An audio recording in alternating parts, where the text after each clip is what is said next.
नमस्कार, स्वागत है आपका। मैं हूं आपके साथ सुमित झा। आज से हम लेकर आए हैं आपके लिए खास शो 4 का चक्रव्यूह। एक ऐसा शो जिसमें खबरों के चक्रव्यूह को भेद कर आपको असली खबर दी जाएगी। इस शो में खबरों के अंदर की खबर आप तक पहुंचाएंगे हम। दिन भर की 4 बड़ी खबरों और उन खबरों के पीछे के मायने, उन खबरों के पीछे के छिपे मुद्दे, प्रपंच और विश्लेषण आपके सामने रखेंगे। ये एक ऐसा शो है जिसे देखने के बाद आप न सिर्फ खबरों से पूरी तरह बाखबर रहेंगे, बल्कि खबर देखकर आपको अपनी सोच बनाने में भी मदद मिलेगी। बिना किसी लाग लपेट की पूरी रिसर्च के साथ इस शो में खबरों को रखा जाएगा। तो आज से हर रोज शाम 4 बजे हमारे साथ जुड़िए और देखिए 4 का चक्रव्यूह।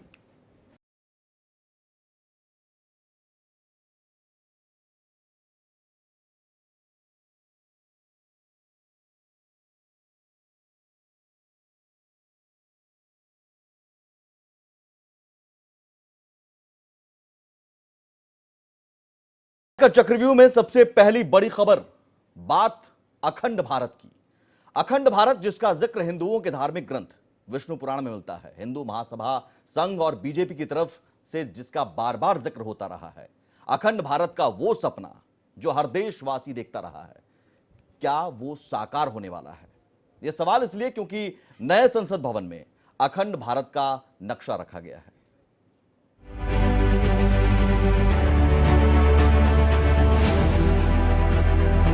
इसीलिए तो कहता हूं आजादी अभी अधूरी है, कैसे उल्लास मनाऊं मैं, थोड़े दिन की मजबूरी है। दिन दूर नहीं खंडित भारत को पुनः अखंड बनाएंगे, दिन दूर नहीं खंडित भारत को पुनः अखंड बनाएंगे। गिलगित से गारो पर्वत तक आजादी पर्व मनाएंगे। उस स्वर्ण दिवस के लिए आज से कमर कसें, बलिदान करें। जो पाया उसमें खो न जाएं, जो खोया उसका ध्यान करें। पूर्व प्रधानमंत्री अटल बिहारी वाजपेयी की कविता में अखंड भारत और अधूरी आजादी का जो जिक्र था, जो संकल्प था, जो सपना था, क्या अब साकार होने वाला है? अखंड भारत जिसका वर्णन हिंदुओं के धार्मिक ग्रंथ विष्णु पुराण में मिलता है, क्या अखंड भारत का वो सपना साकार होने वाला है जो वीर सावरकर से लेकर भारत के पूर्व प्रधानमंत्री अटल बिहारी वाजपेयी तक ने देखा था? आज नया भारत नए लक्ष्य तय कर रहा है, नए रास्ते गढ़ रहा है। नया जोश है, नया उमंग है, नया सफर है, नई सोच है। दिशा नई है, दृष्टि नई है, संकल्प नया है, विश्वास नया है। अखंड भारत के हमारे पूर्वजों का सपना तभी साकार होगा जब देश नए रास्ते पर चलकर नए प्रतिमान गढ़ेगा, नए संकल्प लेगा। और पीएम मोदी की अगुवाई में नए रास्ते पर चलकर नए प्रतिमान गढ़ना शुरू कर चुका है। नया भारत आज नया लक्ष्य तय कर रहा है, जिसका उद्घोष खुद पीएम मोदी ने नए संसद भवन के उद्घाटन के मौके पर किया। नई संसद के उद्घाटन के साथ ही गिलगित से गारो पर्वत तक तिरंगा लहराने का संकल्प नए संसद भवन में लगे अखंड भारत के इस नक्शे में नजर आया। मोदी के अखंड भारत के विजन को समझने के लिए इस नक्शे को गौर से समझिए। इसमें पुरुषपुर का जिक्र है जो वर्तमान में पाकिस्तान की पेशावर में है। उत्तरापथ का जिक्र है जो वर्तमान में पाकिस्तान के हिस्से वाली ग्रैंड ट्रंक रोड है। सिंध पाकिस्तान का सिंध प्रांत है और सौवीर वर्तमान का मुल्तान है जो पाकिस्तान में है। यूं तो नए संसद भवन ने पूरी दुनिया का अपनी तरफ ध्यान खींचा, लेकिन उसमें लगाई गई इस तस्वीर ने मोदी सरकार के संकल्प, नीति और नियत को पूरी दुनिया के सामने साफ कर दिया और यह भी संदेश दे दिया कि इच्छाओं को मूर्त रूप देने का वक्त नजदीक आ गया है। मुझे विश्वास है संसद का यह नया भवन नए भारत के सृजन का आधार बनेगा। एक समृद्ध, सशक्त और विकसित भारत नीति, न्याय, सत्य, मर्यादा और कर्तव्य पथ पर और सशक्त होकर चलने वाला भारत। नए संसद भवन के अंदर लगाए गए इस नक्शे को प्राचीन भारत का नक्शा भी कह सकते हैं। इस नक्शे के बगल में चाणक्य की आकृति भी उकेरी गई है। वो चाणक्य जिन्होंने भारत के सबसे शक्तिशाली मौर्य वंश की स्थापना की थी, जिसने 137 सालों तक भारतवर्ष पर राज किया था। तो क्या पीएम मोदी का संकल्प भारत को उसका पुराना वैभव लौटाना है? साथियों, ये सिर्फ एक भवन नहीं है, ये 140 करोड़ भारतवासियों की आकांक्षाओं और सपनों का प्रतिबिंब है।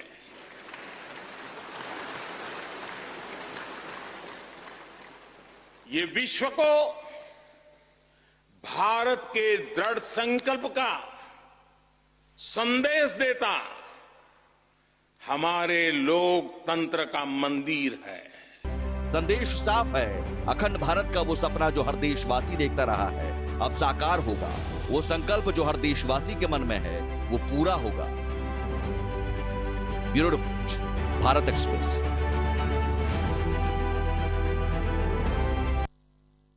नए संसद भवन के उद्घाटन के बाद दुनिया का ध्यान संसद भवन की ओर तो गया, लेकिन संसद भवन के अंदर रखे अखंड भारत के नक्शे की तस्वीर लोगों ने देखी तो इसकी चर्चा अब खूब हो रही है।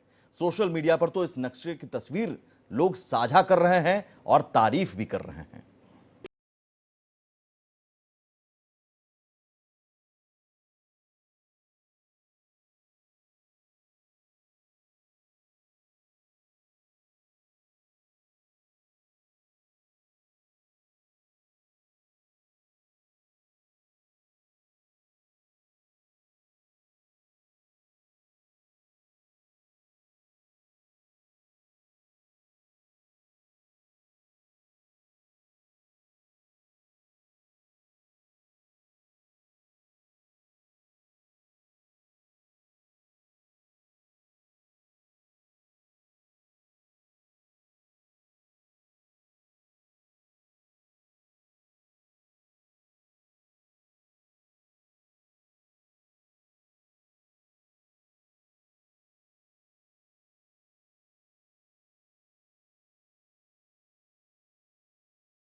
अखंड भारत के सपने को पूरा करने के लिए आगे बढ़ चुका है।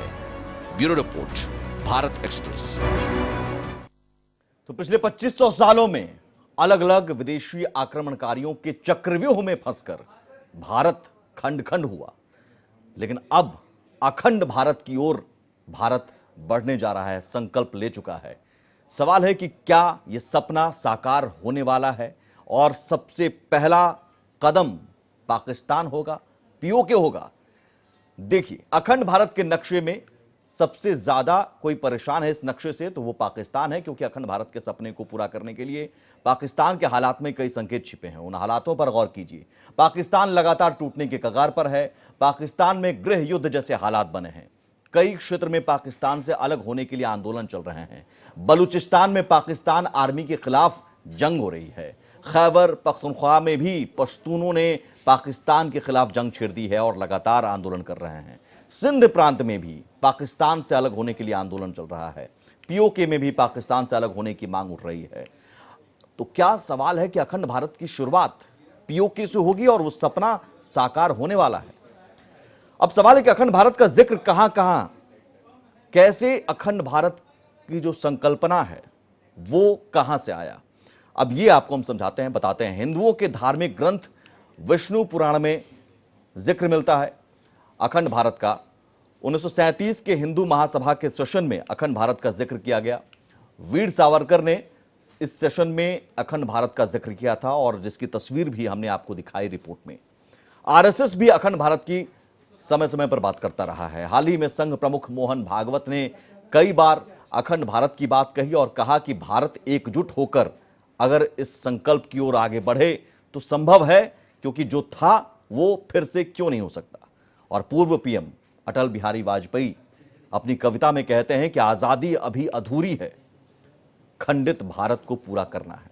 तो अखंड भारत का जिक्र बार बार होता रहा और इस सपने को लेकर अब तक चलता रहा है, लेकिन देश की संसद में अखंड भारत का नक्शा होना अपने आप में इस संकल्प, इस सपने को साकार करने की उम्मीद भरता है। आगे बढ़ते हैं और अखंड भारत की बात हो रही है, अखंड भारत का जिक्र हो रहा है, तो अखंड भारत की पुनर्स्थापना को लेकर सवाल यह भी है कि पीएम मोदी पर लोगों का इतना भरोसा क्यों है, वो भी समझते हैं। असल में मोदी के पिछले 9 सालों के शासनकाल में वो सब कुछ हुआ जो असंभव लग रहा था। अयोध्या में 500 सालों का इंतजार खत्म हो चुका है। भव्य राम मंदिर का निर्माण तेजी से हो रहा है। जनवरी 2024 में राम मंदिर का उद्घाटन होने वाला है। वहीं नोटबंदी, सर्जिकल स्ट्राइक, अनुच्छेद 370 को हटाने जैसे फैसलों ने बताया कि अगर पीएम मोदी ने संकल्प लिया तो वे उसे पूरा करते हैं। प्रधानमंत्री मोदी ने 9 सालों के कार्यकाल को सेवा के 9 साल बताते हुए कहा कि इस दौरान उनकी सरकार के द्वारा लिया गया हर फैसला लोगों का जिंदगी बेहतर बनाने के लिए था। पीएम मोदी ने ट्वीट कर लिखा, जो ट्वीट आपको हम दिखा रहे हैं, आज जब हम राष्ट्र की सेवा में 9 वर्ष पूरे कर रहे हैं, मैं विनम्रता और कृतज्ञता से भर गया हूं। लिया गया हर निर्णय, हर कदम लोगों के जीवन को बेहतर बनाने की इच्छा से निर्देशित होता है। विकसित भारत के निर्माण के लिए हम और भी अधिक मेहनत करते रहेंगे। इससे पहले 28 मई को नए संसद भवन के उद्घाटन के मौके पर पीएम मोदी ने कहा था कि पिछले 9 साल नव निर्माण के रहे। वो बयान भी सुनिए। अगर पिछले 9 वर्षों का आकलन करे तो पाएगा कि ये 9 साल भारत में नव निर्माण के रहे हैं, गरीब कल्याण के रहे हैं। आज हमें संसद की नई इमारत के निर्माण का गर्व है, तो मुझे पिछले 9 साल में गरीबों के 4 करोड़ घर बनने का भी संतोष है। नरेंद्र मोदी को सत्ता में आए 9 साल हो गए और इन 9 सालों में 2014 में सत्ता के केंद्र में स्थापित हुई मोदी सरकार ने कई बड़े और कड़े फैसले लिए। इन्हीं फैसलों की बदौलत इन 9 सालों में भारत दुनिया की 5वीं सबसे बड़ी अर्थव्यवस्था बन गया है।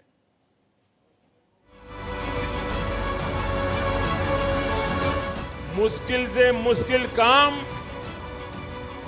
हाथ में लेने की तैयारी रखने वाला इंसान हो,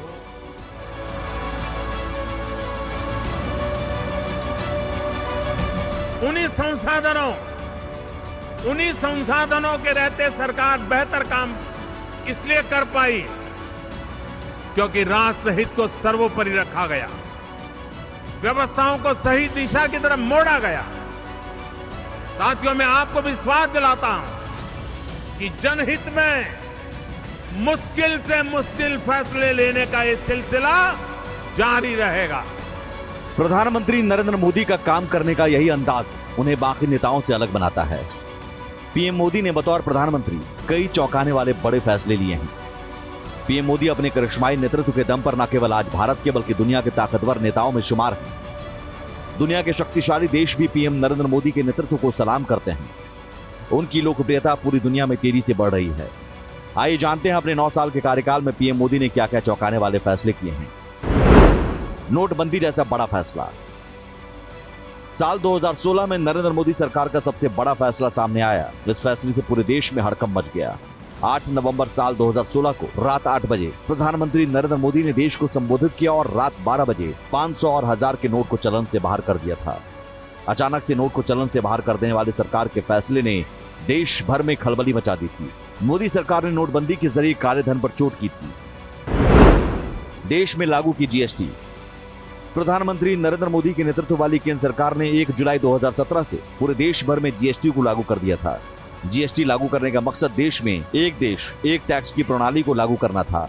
जीएसटी लागू होने से सर्विस टैक्स, वैट, क्रय कर, एक्साइज ड्यूटी और अन्य कई टैक्स समाप्त हो गए। Balakot air strike.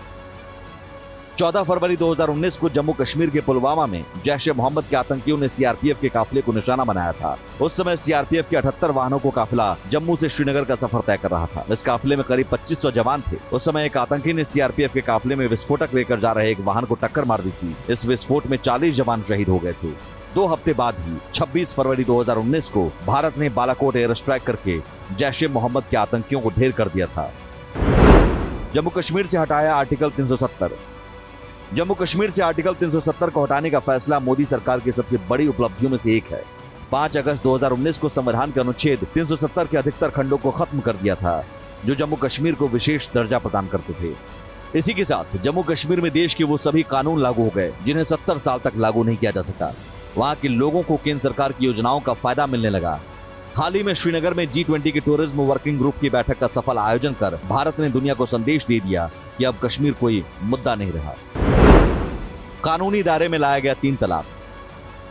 मोदी सरकार ने 30 जुलाई 2019 में 3 तलाक विधेयक पारित किया था, जिसके बाद मुस्लिम समाज में 3 तलाक देना अपराध की श्रेणी में आ गया। इस विधेयक को मुस्लिम महिला विधेयक 2019 के नाम से जाना जाता है। पीएम मोदी बिना वोट बैंक की चिंता किए कड़े फैसले लेते रहे। कई बार भारी विरोध का भी सामना करना पड़ा, लेकिन पीएम मोदी अपने फैसले पर अडिग रहे और आज भारत पीएम मोदी की अगुवाई में तेजी से आगे बढ़ रहा है। Bureau report, Bharat express. Modi सरकार के 9 साल पूरे होने पर सवाल यही है कि ये 9 साल कितने बेमिसाल, कितने कमाल या फिर कितने सवाल। जवाब आपको अलग अलग मिलेंगे। विपक्ष कमियां खामियां ढूंढता है और कमियां खामियां होती भी हैं हर सरकार की, लेकिन कितने काम हुए, क्या क्या काम हुए और कौन कौन से बड़े फैसले लिए गए, ये आपको जानना जरूरी है और उस आधार पर आप तय कीजिए 9 साल कितने बेमिसाल रहे। अयोध्या में भव्य राम मंदिर का निर्माण हो रहा है। 500 साल पुराना जो सपना था वो पूरा हो रहा है। कश्मीर से अनुच्छेद 370 को खत्म किया। पाकिस्तान को मुंहतोड़ जवाब देने के लिए सर्जिकल स्ट्राइक, और जिसके बाद पाकिस्तान लगातार डर के मारे कांप रहा है। इसके अलावा योजनाओं की बात करें, लोगों के हितकारी योजनाओं की बात करें लोगों के लिए, तो देश के 80 करोड़ लोगों को मुफ्त राशन दिया गया। 3 करोड़ परिवारों को पक्का आवास, 11.72 करोड़ यानी 11 करोड़ 72 लाख शौचालयों का निर्माण, 12 करोड़ घरों में नल से स्वच्छ जल, 9.6 करोड़ से अधिक उज्ज्वला कनेक्शन। मेडिकल कॉलेजों की संख्या पिछले 9 सालों में 387 से बढ़कर 697 हो गई। 7 नए IIM और 7 नए IIT स्थापित किए गए। एम्स की संख्या देश में 2014 के बाद से अब तक 8 से बढ़कर 23 हो गई। देश भर में 18 semi high speed Vande Bharat ट्रेनों की शुरुआत हुई है। मेट्रो रेल नेटवर्क 5 शहरों से बढ़कर 20 शहरों में पहुंचा। 53,000 किलोमीटर से अधिक हाईवे का निर्माण हुआ है दोगुनी रफ्तार से। निर्यात की बात करें, विदेशों में धमक की बात करें तो भारत का कुल निर्यात $750 बिलियन के पार है। कोरोना महामारी के दौरान 100 से अधिक देशों को वैक्सीन दिया गया। ग्लोबल पावर के रूप में भारत की छवि उभर रही है और किसानों के लिए 11 करोड़ से अधिक किसानों को साल के 6,000। इस आधार पर आप तय कीजिए मोदी सरकार के 9 साल कितने बेमिसाल हैं और कितने कमाल हैं। लेकिन इन 9 सालों के कार्यकाल में जो काम किए गए उस आधार पर बीजेपी जनता के बीच जाने की तैयारी में है। अलग अलग जगहों पर 9 साल के कार्यकाल की उपलब्धियां बताई जाएगी, लेकिन विपक्ष इसकी काट ढूंढ रहा है। एकजुटता में मोदी से लड़ने के लिए विपक्ष एकजुट होने का प्रयास फिर से कर रहा है। 2024 लोकसभा चुनाव जैसे जैसे नजदीक आ रहे हैं वैसे वैसे विपक्षी एकता की मुहिम तेज होती जा रही है। और इसी कड़ी में बिहार के मुख्यमंत्री नीतीश कुमार पटना में 12 जून को शक्ति प्रदर्शन करने जा रहे हैं। विपक्षी एकता के मिशन में जुटे नीतीश कुमार ने विपक्षी नेताओं को लामबंद होने का न्योता दिया है।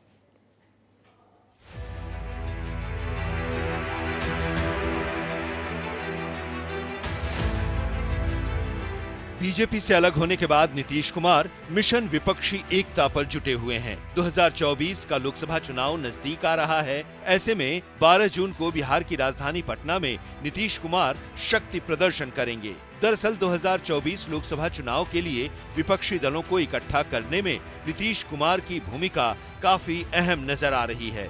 माना जा रहा है कि 12 जून को नीतीश कुमार की शक्ति प्रदर्शन में विपक्ष के कई कद्दावर नेता जुटेंगे, जिसमें राहुल गांधी, अखिलेश यादव, ममता बनर्जी, अरविंद केजरीवाल, हेमंत सोरेन और वामपंथी दलों के नेताओं समेत करीब 15 दिग्गज नेताओं के आने की संभावना है। बैठक में 18 से ज्यादा समान विचारधारा रखने वाली पार्टियों के नेता शामिल हो सकते हैं। इस बैठक में आगे की प्लानिंग पर चर्चा की जाएगी। इसके लिए विपक्ष के दिग्गजों को आमंत्रण पत्र भी भेजा जा चुका है। नीतीश कुमार और ममता बनर्जी के बीच अप्रैल में हुई बैठक में ममता बनर्जी ने पटना में मीटिंग कराने का सुझाव दिया था। ममता ने बैठक को बिहार में कराने के पीछे जयप्रकाश के आंदोलन का हवाला दिया था। वहीं जेडीयू के मुताबिक नीतीश कुमार के नेतृत्व में बीजेपी मुक्त भारत का शंखनाद हो चुका है। 8 लाख लगभग रोजगार दे पाए आप केंद्रीय सेवाओं में। आपकी स्थिति यही है ना। आपने इस देश को सामाजिक तनाव में डाल दिया। मणिपुर जैसा हमारा मुकुट, आज क्या परेशानी है। जम्मू कश्मीर के अंदर में क्या हालात है। दंतेवाड़ा में हमारे अर्धसैनिक बल, और उससे भी बड़ा गुनाह आपने किया है। अग्निवीर के नाम पर नेता की नौकरी होगी 5 वर्ष का और अग्निवीर की नौकरी 4 वर्ष का। सवाल है कि विपक्षी एकजुटता की कोशिश तो पहले भी होती रही, इस बार इस कोशिश में क्या खास है। खास पटना में बैठक। पटना में बैठक के मायने क्या हैं, जरा इसे समझिए। नीतीश कुमार अगुवाई कर रहे हैं विपक्षी पार्टियों को एकजुट करने की और पटना में बैठक करना चाह रहे हैं। दरअसल नीतीश कुमार की पार्टी जेडीयू बिहार में तीसरी पार्टी है, तीसरे नंबर की। 2020 चुनाव में सिर्फ 43 विधायकों की पार्टी हो गई। कहा गया चिराग पासवान की वजह से वोट कटे, लेकिन नीतीश कुमार अब फिर से खुद को मजबूत करने की कोशिश में जुटे हुए हैं। बार बार पाला बदलने से उनकी विश्वसनीयता भी घटी है। देश की विपक्षी पार्टियों को एक मंच पर लाने की कोशिश है और इस कोशिश से पटना में बैठक के जरिए खुद की विश्वसनीयता बने रहने का संदेश भी है और बिहार से ही दिल्ली की सियासत को साधने की कोशिश है। लेकिन चुनौती क्या क्या है, यह भी जरा जल्दी से समझ लीजिए। नीतीश क्षेत्रीय दलों को साथ लाना चाह रहे हैं। कांग्रेस के साथ क्षेत्रीय दलों को लाना बहुत बड़ी चुनौती है। अपने अपने राज्यों में कांग्रेस के साथ लड़ाई है क्षेत्रीय दलों की। दिल्ली, पंजाब में आम आदमी पार्टी और कांग्रेस में लड़ाई है। हाल ही में आपने देखा आम आदमी पार्टी ने अध्यादेश को लेकर कांग्रेस से नेता से वक्त मांगा, लेकिन वक्त देने के बजाय माफी की शर्त रख दी गई। पश्चिम बंगाल में टीएमसी और कांग्रेस में लड़ाई है। यूपी में एसपी और कांग्रेस में गठबंधन हुआ लेकिन चला नहीं। फिर से अखिलेश राहुल क्या एक साथ आ पाएंगे। आंध्र प्रदेश में वाईएसआर कांग्रेस, जगनमोहन रेड्डी की वाईएसआर कांग्रेस की टक्कर है कांग्रेस से। तो क्षेत्रीय दल जहां जहां मजबूत है वहां कांग्रेस को या तो झुकना होगा सीट बंटवारे में भी, और बाकी वैसे भी जैसे बिहार में कांग्रेस आरजेडी जेडीयू की पिछलग्गू पार्टी है। क्षेत्रीय दल कांग्रेस के साथ आ भी जाते हैं तो इसी शर्त पर आएंगे। लेकिन फिर सवाल अगला, चेहरा कौन होगा। 2024 में विपक्ष की ओर से पीएम का चेहरा कौन होगा। उत्तर प्रदेश में खासतौर पर नीतीश के लिए एक अलग चुनौती है। कांग्रेस और समाजवादी पार्टी के बीच संबंध सुधारना, बहुजन समाज पार्टी को साथ लाना। नीतीश कामयाब हो भी जाते हैं तो यहां उग्र हिंदुत्व और योगी आदित्यनाथ हैं जिनसे निपटना बहुत बड़ी चुनौती होगी। आगे बढ़ते हैं और आखिरी खबर, लेकिन बहुत चिंताजनक खबर उन युवाओं के लिए जो रिलेशनशिप, ब्रेकअप जैसे मुद्दों में अपनी एनर्जी लगातार लगा रहे हैं। दिल्ली एक बार फिर दरिंदगी से दहल गई। साहिल नामक युवक ने 16 साल की लड़की को चाकू और पत्थर से वार कर मौत के घाट उतार दिया। आरोपी को बुलंदशहर से गिरफ्तार किया गया है। लेकिन ऐसी क्या बात हुई, इतनी जघन्य वारदात। प्यार के नाम पर कोई कैसे हैवान बन सकता है और इस तरह की वारदात बार बार होती रही है। इससे पहले श्रद्धा हत्याकांड और इस तरह की वारदातों में लगातार बढ़ोतरी हो रही है। 21 साल 22 साल की उम्र में आखिर ऐसी स्थिति क्यों बन रही है। हम जल्दी से आपको बताते हैं कि आखिर क्यों ऐसे नाम प्यार का और काम हैवान का रिश्तों की वजह से साल 2021 में भारत में लगभग आत्महत्याओं की घटनाएं 1,38,000। रिश्तों की वजह से इनमें आत्महत्या 73,000 जो कि 45%। वर्ष 2021 में भारत में लगभग 30,000 हत्याएं हुई। 23% हत्याओं की वजह रिश्ते। जिनकी हत्या हुई उनमें 36% लोग 18 से 30 साल के थे। इंटरनेट पर युवाओं के जीवन में रिलेशनशिप, ब्रेकअप, नौकरी, दोस्तों के साथ पार्टी जैसी महत्वपूर्ण चीजें रह गई हैं और लव जिहाद भी एक बहुत बड़ा एंगल है और इसे लेकर बार बार सवाल उठते रहे हैं कि क्या इंटरनेट के जरिए युवा गलत राह पर निकल पड़े हैं, रिलेशनशिप और ब्रेकअप के चक्कर में जान गंवा रहे हैं। इन सवालों का जवाब भी आपको ढूंढना होगा, समाज को, परिवार को। फिलहाल आज मेरे साथ इतना ही। 4 का चक्रव्यूह हर रोज शाम 4 बजे मेरे साथ देखिए। नमस्कार।